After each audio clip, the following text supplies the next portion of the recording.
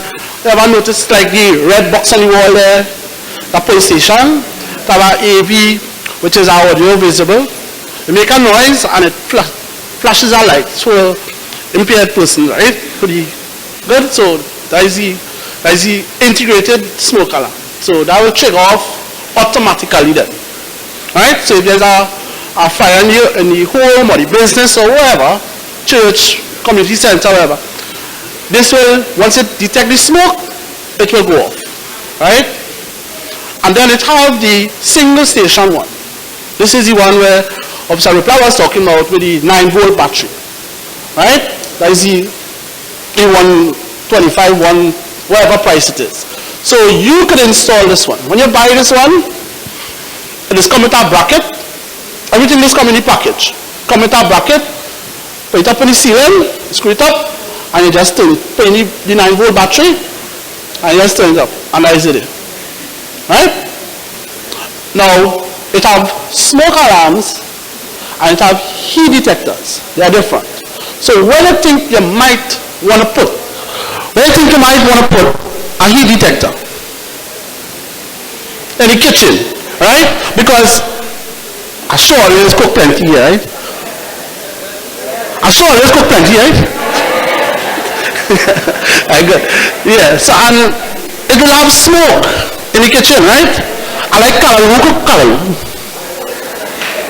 I just want to point that. Right, so if there is smoke in the kitchen, you will trigger the smoke alarm and you will get faults. Right? So you put a heat detector. So when you're baking your bread and you're calm and what's not, you know the kitchen is gonna get hot. Right? Good. So this is the reason for the heat detector in the kitchen. Right? You place your smoke detectors in like corridors, your rooms, right? Once your rooms are sealed off then and sectioned off, you'll need to put a smoke detector in every room. Right? Your hallways, your living room, you know, places where you have to do your risk assessment in your home. I can't tell you where to put this. Alright? So you will do your risk assessment for your smoke detector. I just give you an example. Alright? Good. So we got on the smoke detectors and any questions? Good. Right. So we're going to get everybody. Next time when we ask a question, everybody will put down because they are smoke detectors. Right? Good. Nice. So, the red bottle. Whatever see the red bottle? Or where the red bottle is so? Or you know how to use the red bottle? Yeah, no. Alright, good. So the red bottle is correct name fire extinguisher, right? We know this. Well, it is a portable extinguishing piece of equipment. Right? So, obviously, if we spot the extinguisher on that wall there, well, the fire really wouldn't start over there. Right? So that's why they name it a portable device. So we can take it from there and carry it down to the back or to the next room. Right?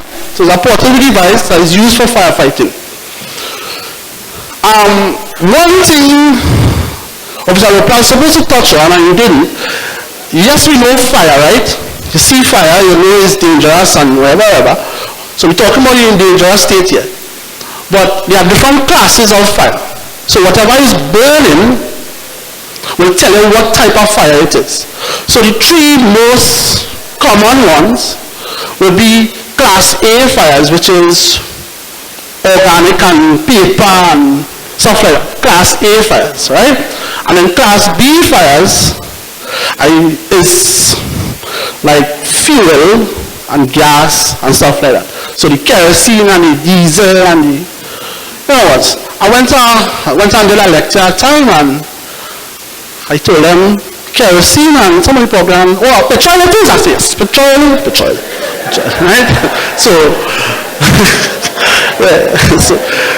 So, yeah, that is class B fires, and then class C fires will be like your electrical fires, right? So, your fan plugged in and causes a fire, it will be classed as a class C fire. But if it's unplugged and it gets burned, what kind of fire it is? A class what? A class A. It will be normal plastic and stuff like that, right? So there are just three basic type of fires. So reason for telling you that now, just as we see the extinguisher, we have different types of extinguishers for different types of fires, right?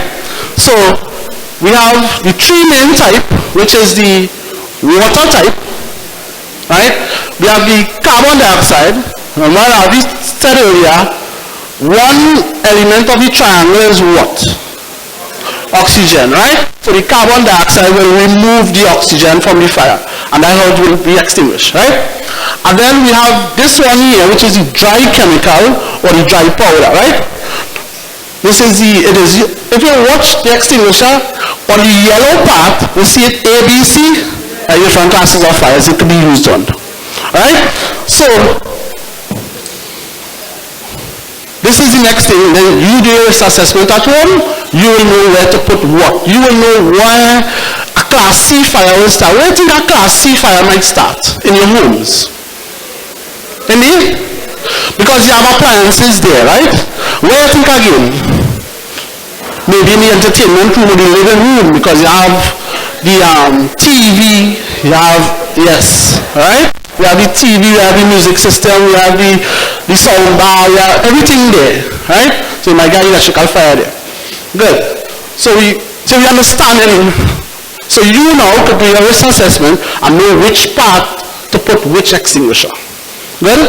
So this one is the widely used, the ABC or the dry chemical. It's have a potassium powder in it. That one is used to extinguish the fire. Right? Good. So we know what the extinguisher is. We know what it is used for. We know how. So we gotta know how to use it now. Anybody know how to use it? I hear pass.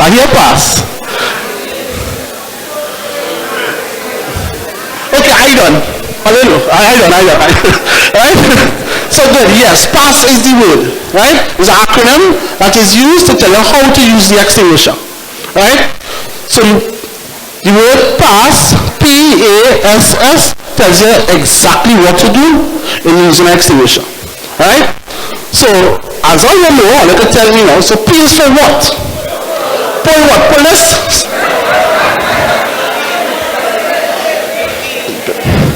Yes, we're going to pull the safety pin, right? So the safety pin is lodged in there to separate the discharge lever from the carry-on handle, right? So the underneath one is the carry-on, and the top one is the discharge, right? So the pin is there, so as we said earlier, it's a portable device, so we take it from one area to the next. If we didn't have a pin, with the excitement, we know Trinidadians are excited people. We see a fire, we call 990 yet, so we can handle that. We grab it, and when we grab it, we squeeze and burn. When we reach the extinguish, say no more. Say no more. Right, so that is what the pin is for, just to separate that so that wouldn't happen. Right? Pull the pin. And then we're going to A, which is aim. And where are we going to aim? What are you calling here for, man? Come on. Right, yes, we're going to aim at the base of the fire. Why you want to aim at the base of the fire? This is where we was talking about the triangle. This is where the triangle is happening. This is where the right amount of oxygen, the right amount of heat, and the right amount of fuel, that is where that is happening. Right? So you aim at the base. So in order for you to get whatever is inside, may it be carbon dioxide, water, dry chemical, we go and squeeze the bottle. Squeeze the discharge lever, yes. So when we squeeze the discharge lever, whatever extinguishing medium it had in the bottle is going to come out and extinguish your fire. So if you have an electrical fire, you think we're going to buy a water type extinguisher? I know. Right, so good. So we're going to squeeze the discharge lever, and whatever extinguishing medium we have, we're going to extinguish. And we're going to aim at the top of the fire, right? Say no more. The base, right. And the next letter, which is S, is for what? We're going to sweep. We're going to sweep? We're going to sweep side to side. Good? So we know how to use the extinguisher, alright? Pass, pull in, squeeze, sweep. Easy. Alright? Good. Questions? Yes, miss.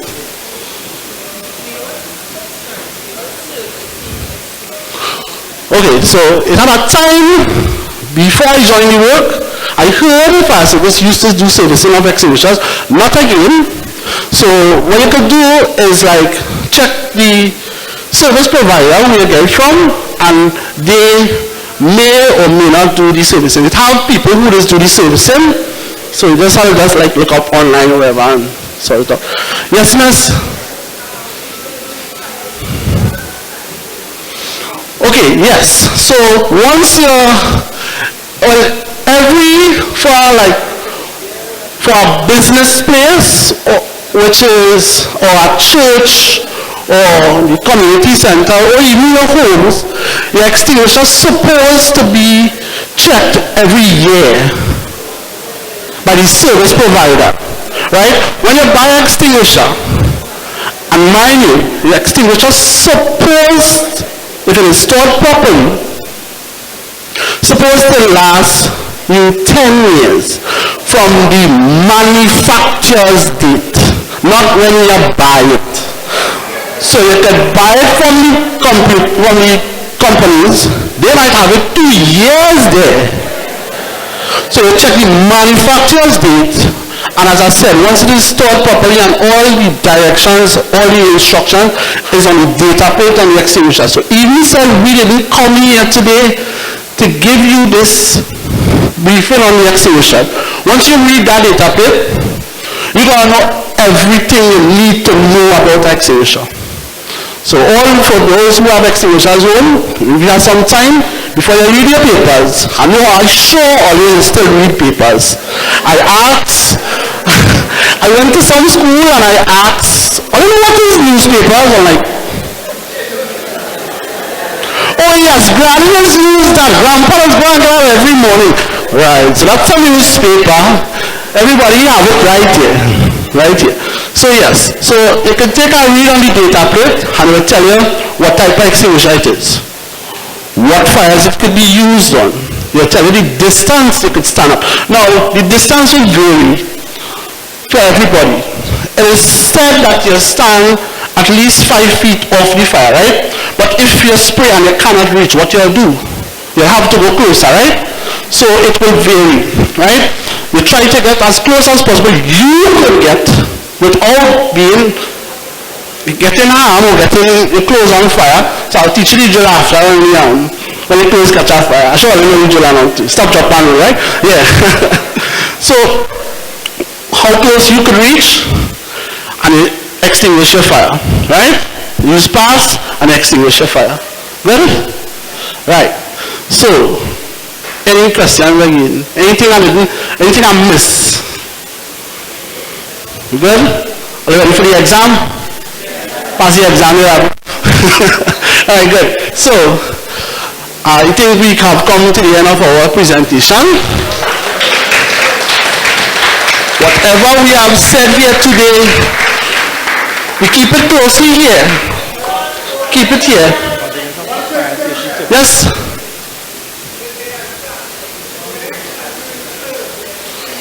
Okay, so when you use your extinguisher, you can't say you will leave it and you will use it again.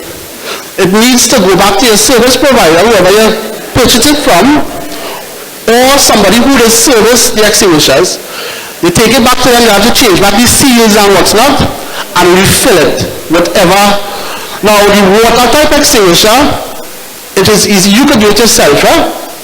It is screw off, you hold it head, they screw off, normally, you fill it up about 3/4 with water, and it have the connection like your car tire, you could air it up like that, and you'll see the gauge set back to move, right? But I think you should leave it for the professionals to do it. Well, easy, yeah? Okay, all right. So, obviously, I will plan out some tips for you all. So, thank you. All right. So, my colleague had touched on extinguishers, right? So, the thing about the extinguishers, they are, by the manufacturers, they recommend every 5 years you do something called hydrostatic testing. So in terms of purchasing, refilling, disposing, most people who sell it, they would facilitate those requests, right? And once you use the extinguisher, so say it was a small fire, you can't just put it back and say, well, I have another fire inside, right? You need to refill it, right? So that's it, yeah. So some people think, well, I use it, it's still good, yeah. I still have something inside. No, you have to go and refill it. So what I wanted to touch on was some fire safety tips for home, right? So one would be housekeeping. I know you have that problem with you all, right? That's why for the younger people. But housekeeping, like when we go and investigate fires, a lot of time is because they store things improperly. So a simple thing like having an oily rag, right? You throw an oily rag in a bin and it's exposed to sun over a long period. It starts to smoke, it starts to smother, and it causes a fire, right? So housekeeping is very, very important. Electrical, as I say, Christmas coming up. Right now, a lot of the things, the wiring that we had in our homes, some of it wasn't really designed for all the loading. You all see the kind of weather we're getting now, right? So everybody have air condition. The other day I passed, I see somebody air condition a dog kennel too. So dog and all getting heat stroke, right? So you see, so we need to take into consideration, right? Because I know TTARP requires, I don't know the exact time frame, but they recommend like a re-inspection for your home, especially if you have insurance and you don't do that. Sometimes the insurance may not want to compensate you all for that, right? So that's, yes sir? 5 years. So the gentleman assessing that. So every 5 years, you go to them to get a re-inspection. That's where they would come back and check back all the electrical to make sure that it doesn't need to be upgraded or we don't have any degradation of the lines, right? So when we're talking about electrical as well, we're talking about not sharing, not piggybacking off an extension of an extension of an extension to light up the whole community, right? Christmas coming up again. So we're talking about, for your homes, having 2 means of escape, right? 2 means of escape. So we have one to the front, one to the back, right? As well as knowing where the keys are in case of an emergency. Because if we have a fire, we have smoke, visibility going to be very, very bad. So you don't want to come now with 20 keys and you're jingling all about to find out which one, right? You need to take all that into consideration as well. 2 more things before I hand over there, right? One would be the same thing with charging cell phones and devices. A lot of times they leave it unattended, right? People leave it on their bed, cover it up with a pillow, so that as well could cause a fire. And the next thing is, for those of you who are familiar with noise, so this will be directed to more like the grandkids. Those who are familiar with the noise cancelling headphones, a lot of times people are sleeping with that and they have their doors locked, so in case of emergency you could be knocking on the door, they wouldn't know. Because if it's effective in a plane with a jet engine, right? So those are things that we need to pass on to the younger ones. Listen, in the night you need to leave your room door unlocked, but we're locking the main doors, as well as don't sleep with anything in your ears, right? So in case of an emergency or if we need help, they are available. So I know time is short, but I'm going to hand over to the gentleman. Thank you all for being a good crowd, right? So, thank you very much. Very inspirational. I I would like one of you officers, please, to come this way. Presentation to be made on behalf of Purple Diamond, Group 2. We have a presentation here to the fire services. Thank you for the time coming, and we hope to see you sometime again. Thank you very much. Okay. Announcement, please. One announcement. The members of the Horsham Solution Consultants, they will be sticking around until after our meeting is through to answer any questions that you need to pose to them, and they have the answers. So they are back there and they will be waiting for your answers as soon as the meeting is over. Thank you very much. Thank you so much. Thank you, Mr. Ullman. Thank you to the officers. Okay, now I know that but it was good information, so yes, we want an extra time. Today is a special day. Before we bring on Ansel to tell us something else, more in the area of entertainment, just some quick announcements. First, you would have seen the persons who were collecting, and you know the various areas they're collecting for. I hope you went to the correct person, because when we tally, especially for transport, for the various events, we want to be able to have the information. Now, two things that relate to us directly. TTARP will be having its Zoom AGM. So they're having their AGM, but it's going to be Zoom, so only 2 members per zone will attend. The rest of the membership will have to go on Zoom. You will send you that link and everything in time so that you can register. It's this month, it's November the 28th, and you must register by Tuesday, 26th of November. So we're going to send it to you. So if you wanted to attend the TTARP AGM on Zoom, you will have to register early. Okay. Social outreach. Well, I know, okay, let me just announce it. Social outreach would have collected about $1,000. Is that? About $1,000 at our last collection. We've decided we want to give those. We're going to get some care packages for Pleasantville. Well, it isn't called Pleasantville. It's San Fernando East Secondary School. Right, Miss Bailey? Right. Some care packages for the young ladies, because what the principal is saying, and these personal items that these young ladies need, a lot of them cannot afford it. So we're going to start by giving some care packages to the principal for the young ladies in the school. For December, you're going to be hearing more of that via WhatsApp, etc. We're having our Christmas meeting. We'll have an exchange of gifts. I'm just giving it to you one time. It's not compulsory. You can still come to the meeting if you don't want to take part. But if you are taking part, we want to get a gift for at least $50 for the exchange of gifts, okay? That's at our Christmas general meeting.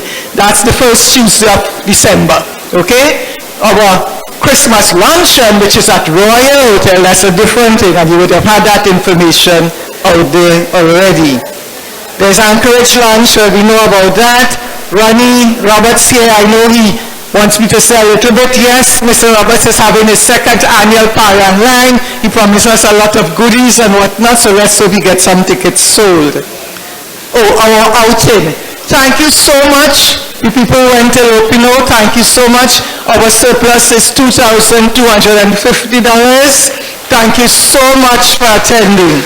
How this works, you heard the treasurer say how we running out of funds. We need to get some busy fundraising. One of the things we've been doing is when we go to outing, after we pay off the maxi, in this case Lopino, we had an entrance fee of $50. So after we pay that off, whatever is left goes back into the kitty. That's why we try to hold an outing at least every month. So the Purple Diamonds outing, now I know somebody has been asking about other outings. Please understand, this is the Purple Diamonds outing, and all our profit from our Purple Diamonds outing goes right back into our treasurer, into our account, excuse me. Coming up, of course, at the end of this month, we're going to Undercover Gardens in Santa Cruz. Now, they used to have Green Market, I understand when Green Market shut down, a lot of the farmers there, they went over to undercover and they started a little thing going. So we're going to be undercover. Your group went to undercover already and it was a good thing. Very good. So we're going to undercover Santa Cruz, and then we will go to Long Circle Mall and then West Mall. Okay? So we have that out there. So those are the key things. So I know you've been sitting and listening and whatnot. I want to invite Mr. Ansel Valle is in the house, so I want to invite him on stage, please. Oh, how can I forget? The persons who spoke first, Horsham Solutions, they are going to be sticking around. So after the meeting, all the extra questions, whatever you need to know, whatever they can assist you with, they are going to be staying until the end of the meeting. So they will be around to answer any questions you have. Okay? So let me hand you over now to Mr. Ansel Valle. No. Ms. Ocho, you could introduce me again, please? Okay. Ladies and gentlemen, the greatest singer in Trinidad and Tobago, the best, Mr. Ansel Valle. Stop it. All right. You all have been sitting right long, so I'm going to take it. I ain't going to take it any longer. Question, anybody from San Fernando? Anybody from South here? No, when it came today, I see you had something on the seat there with a little bit of brochure, a little props. You know, I send a little video and thing. But before I start, anytime I come into Purple Diamonds, apart from your beautiful selves, I like to see your beautiful smiles. So you know what I say? Take a moment. Look at the person next to you. Watch them. And tell them with great sincerity, you are the nicest looking person I have seen for the entire day. Tell them.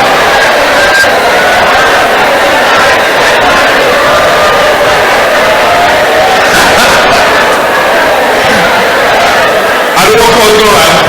Tell the person on the other side you ain't looking too bad either.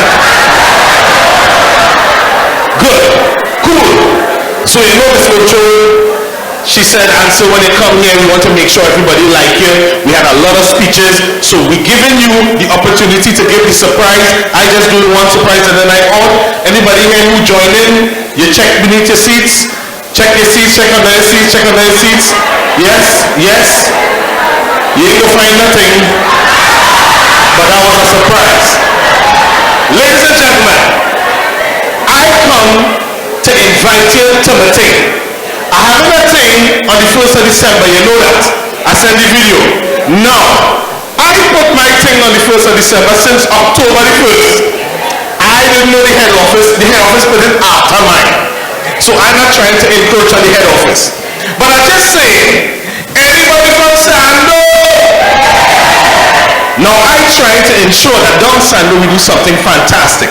So this big Christmas family dinner, at the Achievers, 14,000 square foot of air-conditioned brilliance. Everybody does look good in the Achievers. Hold on, this is my daughter here. You stand up, let me see it. This is my daughter here. Right, good. That's one of my 4 children. She don't like to say that, you know, she do real good in school and she get 9 1s and 6 distinctions and she get first class honors in UE and she don't like me to tell you them things, so I wouldn't tell you. I ain't telling you. So here's what, pass all these pictures and that's how people is looking at the event. Up in the Achievers, you're coming up, just pass it. Let some people from here too in their pictures. Up in the Achievers, you're parking in safety and security, because we understand from the first speakers, safety and security is important. It's about 3 stories up, 3 floors up. You feel like you want to walk up them stairs? You're taking an elevator up. You're coming out on the red carpet. You're stepping in. We have Sasha doing touch-up, making sure that your face looking as good as I see it here right now. And then we have me and the band, 15 people, brass like crazy. We have Alicia Jagasa. Anybody like Pan? We have Outside Jackie. I want to come on, let them sing. We also have Damian Melvin to make you laugh. And then this year we teamed up with Camberley Restaurant to give you a menu that's better than any you ever got for Christmas. Except when you cook, because we can't test with that. Alright? Ladies and gentlemen, this is my personal invitation to you. I have tickets, but before we go on, all of us go and sing. Usually I come here and I sing for you, but this time, all of us singing. So Purple Diamonds, if you have your cell phone, we're going to do a caroling. I want you to put the torchlight on it, the flashlight on the cell phone, everybody. All cell phones out, flashlight on. Come on, put all the cell phones and on the flashlight, we're going to have a caroling. Or they carol for a long time, we caroling today. Right, I see the flashlight. Yeah, put on the flashlight on the phone. Yes, yes, we want the lights. Who's the PRO? PRO, come from up here so you can see everybody with the lights. We're going to make it look nice. Now, do me a favor. Ask the person next to you, where your torchlight? Put it on. Getting ready. Right, I seen some lights. I seen somebody asking somebody to find the flashlight on the phone. I thought it was only me who used to do that. Right? Thank God my daughter does make me. Right, we see the flashlights. Ladies and gentlemen, presenting the Purple Diamonds Choir as we do a bit of caroling to O Come Holy Faithful. Let's go.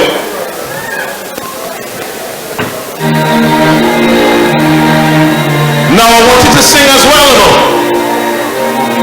Christmas is definitely in the air. So we're imagining right now we by somebody's house and we caroling. Let's go. Sing! Oh come, all ye faithful, joyful and triumphant. Oh come ye to Bethlehem. Sing! Come and behold him, born the King of angels. Oh come. I love this one. Oh come, let us adore him. Oh come, let us adore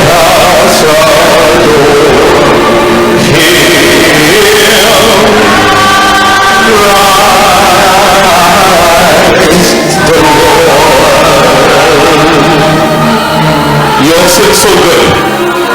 Make me feel to sing now.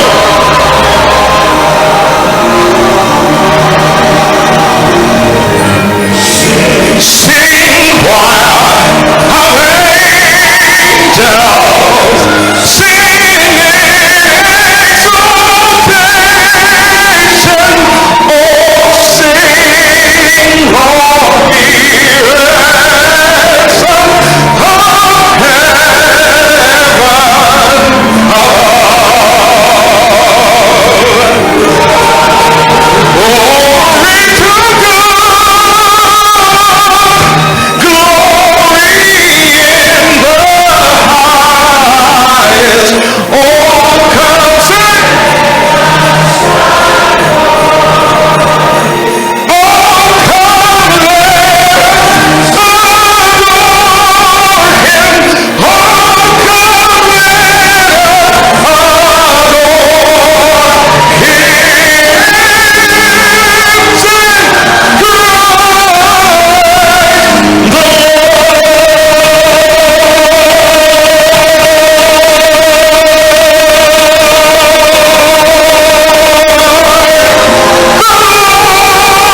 all the ransom of the time's up there.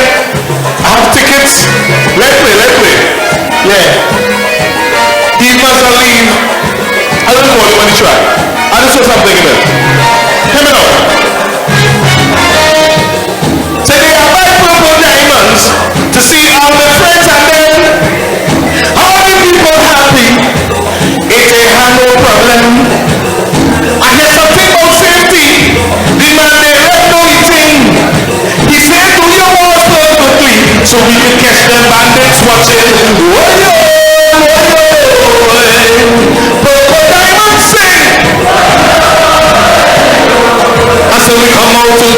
singing,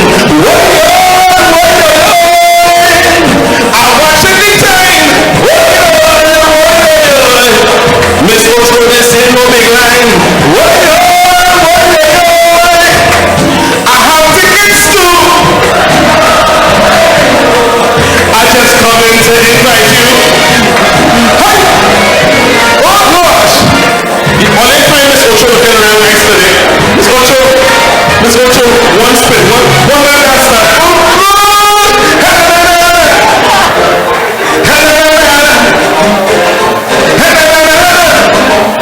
good! Like she has something for me.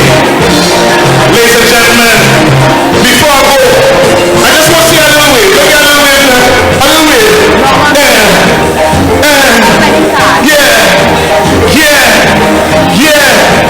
Yeah. I like that.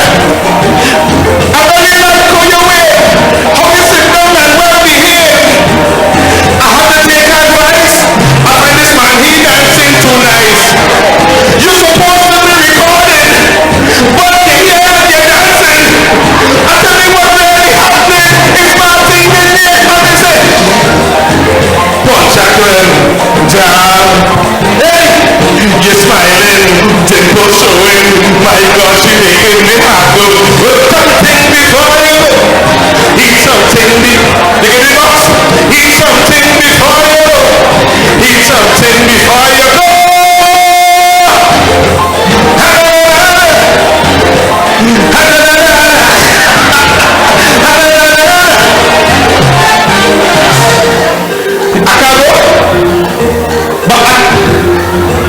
I asked Miss Ocho to go and she tell my father yet. Miss Ocho!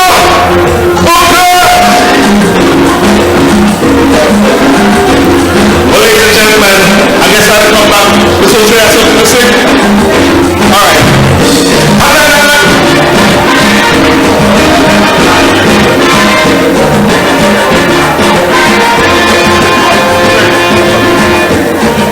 I'll hold you up. When one Miss Ocho stopping for us like this, she tell me, Ansel, you can't sing too hard. Right now is the birthday, and she have a whole pack of card. So if you know your birthday last month, get ready for true, cause this whole part of the section coming. It's just about you. Miss Ocho going to take the mic and calling your name. And when she call your name, I don't want nobody complain. Get up off your seat and come to the front here. I have no more music, so I go in and this up here. No, don't disappear. You want you front of stage. I'm going to call the birthdays for the month of November. So when I call your name, just so we can wish you a lovely happy birthday, just come up please. And we're going to have a little bit, you're going to have to sing off the thing without any mic. I don't understand where it's going, but Peter Lett, could you come soon? These are the people whose birthdays are being celebrated in November.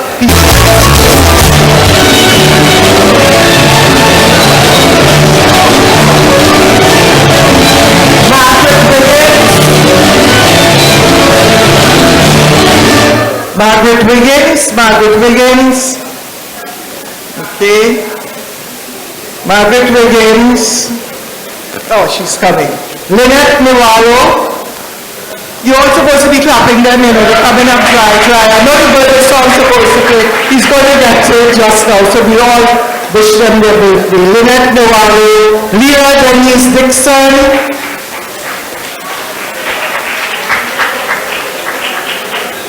20 November. Sherman Caesar. Leah Denise Dixon. Are you still here? Yeah?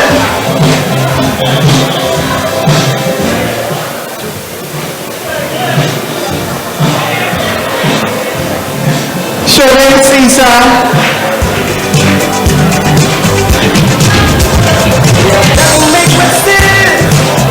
Sherman Caesar, you're Sherman.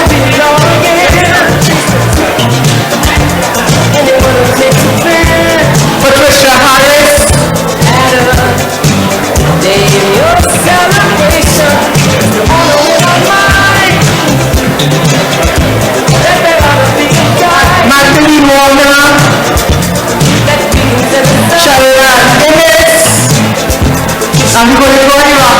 Also, so Aline come quickly, please. Shalan Ennis, Cecile Bonus Morena,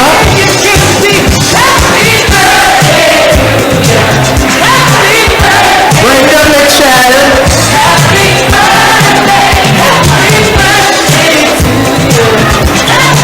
Brenda Mitchell, Purvati Prasad, Lystra Williams, and Vienna.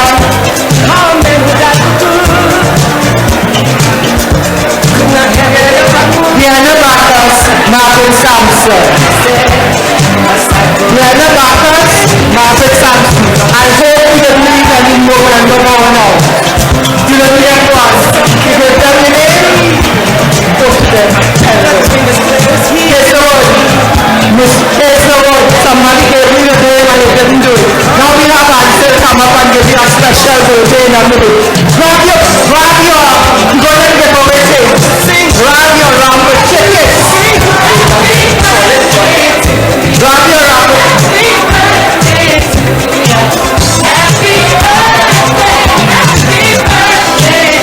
Grab the rampant tickets. We have 4 prizes. And as you hear the number, run up here fast so you can get your, of course I can show you the number.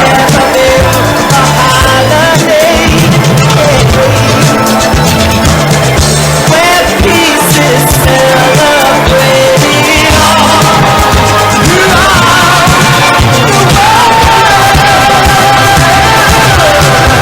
Number 144, lucky person who getting the first raffle prize. Now if you have lost the ticket, it will be like the man who lost the lot to us, or that million still waiting to be collected. So don't lose your ticket. 144. Okay, drink are going once, going twice. You've left already, well we have an extra prize. 144, and here, wave your hand.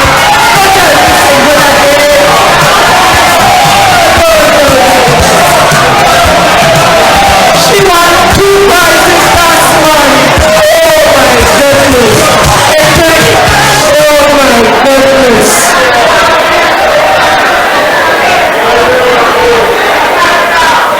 Can you buy my number ticket for me, please? Check it. 144, check it.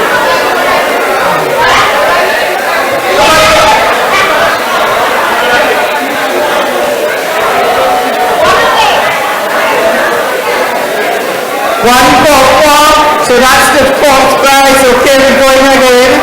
What's the next number? Herbert has it. I hope it's nothing but again, you know. Number 191. 191. Oh, I'm seeing somebody getting up. 191. Come. Right, thank you. 191.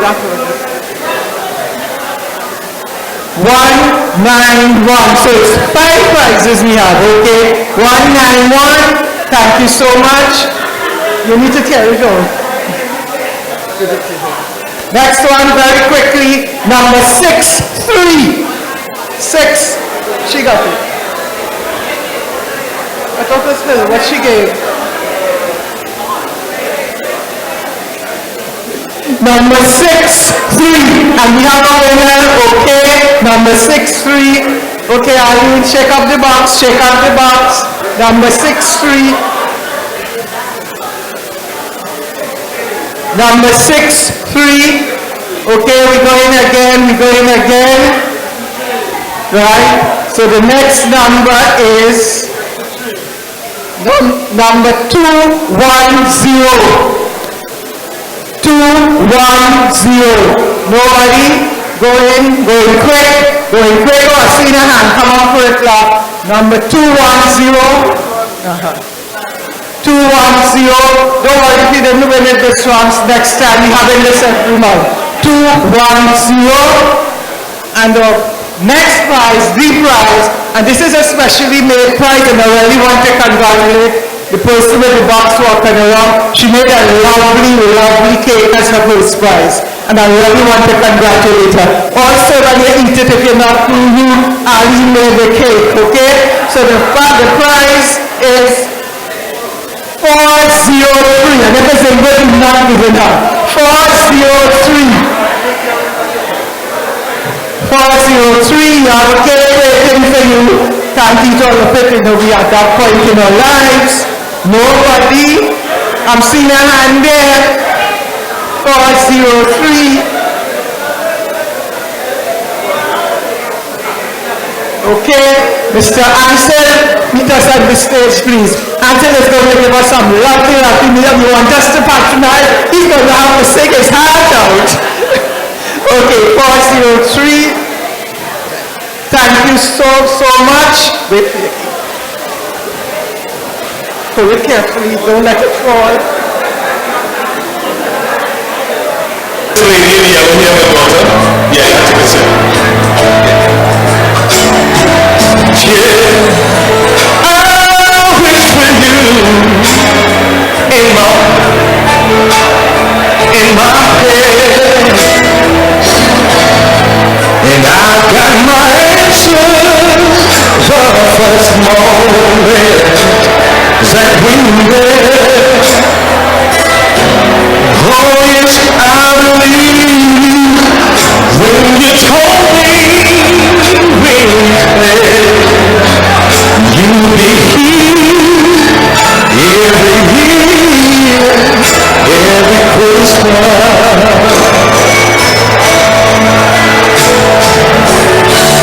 There must be a lesson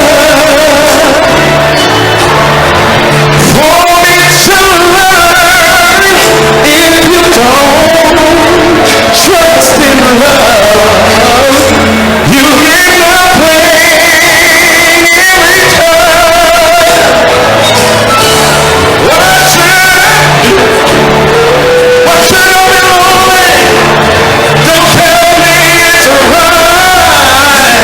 I have my pride, but I'd rather be with you tonight. So much emotion driving me mad, but I take my chances with these feelings that I've had. And oh yes, I return to the same corner that we met, and I'll be here every year, every Christmas.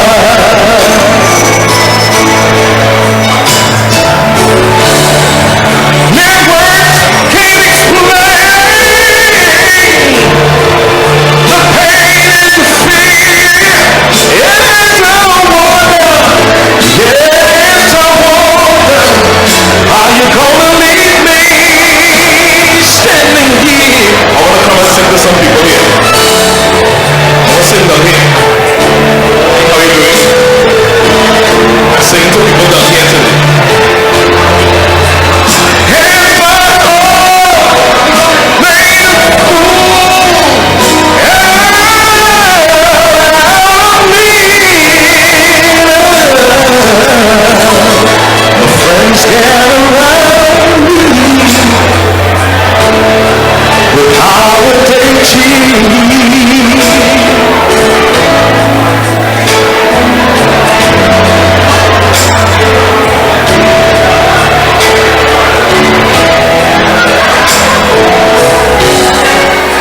They will not listen, so they never understand why here every year, every Christmas I return every year, every Christmas. I come here every year, every Christmas. birthday